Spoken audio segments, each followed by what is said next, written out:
Hi, this is Brian Lazar with the Colorado Avalanche Information Center, and welcome to your weekly avalanche update. You can see here that we've got our current avalanche danger across the state on Wednesday, rated at level 3 or considerable for most mountain areas in Colorado, the exception being down here in the southeast portion of the Sangre de Cristo Range, which is rated moderate. Tuesday night and into Wednesday morning, we saw a good bit of snow. Most places got about 3 to 6 inches, although some portions in the San Juan Mountains picked up almost a foot. But believe it or not, the snow is not the highlight of this storm. It came in with some very strong winds. Some stations throughout the central and southern mountains are reporting wind gusts in excess of 100 miles an hour. And those really strong winds extend all the way north through the ski areas in Vail and Summit County, all the way up into the Front Range.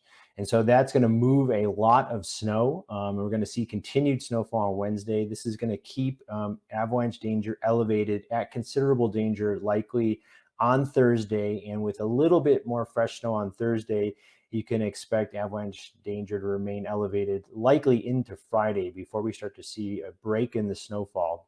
And then avalanche danger will gradually trend down as we move into the weekend and into early next week before more snowfall returns on Tuesday night and into Wednesday of next week. And so avalanche danger will slowly subside, but that's not going to take place until we start moving into the weekend.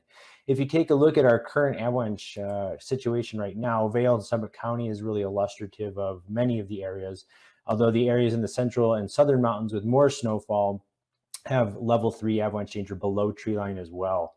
And so you can see the trend here on Wednesday and Thursday. Expect that trend to continue into Friday before gradually moving towards moderate danger as we move into the weekend and early next week. The kinds of avalanche problems you're dealing with here are very much similar. So we've got our persistent slab avalanche problem. These are avalanches that are going to break in really surprising ways. These are avalanches that you can trigger from a distance or even from below. And so a lot of extra caution is needed on these north and east facing slopes where we now have stiffer slabs of snow that rest on pre-existing snow and very weak layers closer to the ground. The additional problem is due to all that wind and fresh snow that we just mentioned. And so at those higher elevations, near and in some areas above and even near tree line in some areas, we're seeing fresh wind drifted slabs. And so you can trigger smaller avalanches in these fresh wind drifted slabs, and where they are stacked on top of weak layers on those north and east facing slopes, they have the potential to step down and produce much larger and more dangerous avalanches. Hey, this is Dylan with the Colorado Avalanche Information Center. We're up here a little above 10,000 feet in the Aspen Zone, checking out this avalanche that likely occurred on December 10th. And the avalanche failed on a layer of buried surface hoar on top of a spatially variable crust and quickly stepped down through the facets and slid along the ground. And as you can see, the avalanche likely started on this northwest facing slope and propagated around this shoulder where I'm standing onto this northeast facing slope.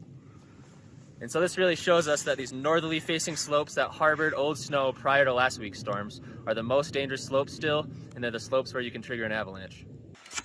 So late last week, we saw some really healthy snowfall. This coincided with a big uptick in avalanche danger.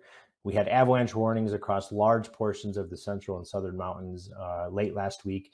And we, of course, then received reports of hundreds of natural avalanches that ran during the avalanche cycle. So it was a very dangerous period. So although the load that we're seeing right now, the middle of this week, is not as big as it was last week, we're going to see a similar pattern with an uptick in avalanche danger. Some natural avalanches are likely to occur, and it's going to be very easy for people to trigger avalanches on those suspect steep slopes that face north and east. So it's really important for us to generate a good forecast that we receive quality observations. We only have so many forecasters and we can't cover everywhere. So it's really nice when people share their information with us. We got a lot of good observations from the motorized and snowmobile community last week and into this week, and we really appreciate it. If you're out there, please tell us what you see. You don't have to be an expert. You don't have to talk in professional jargon language. Just simple stuff with photos is very helpful. You can submit observations directly on our website at colorado.gov/avalanche. So with these changing conditions, it's going to be really important that you stay up to date on your forecast.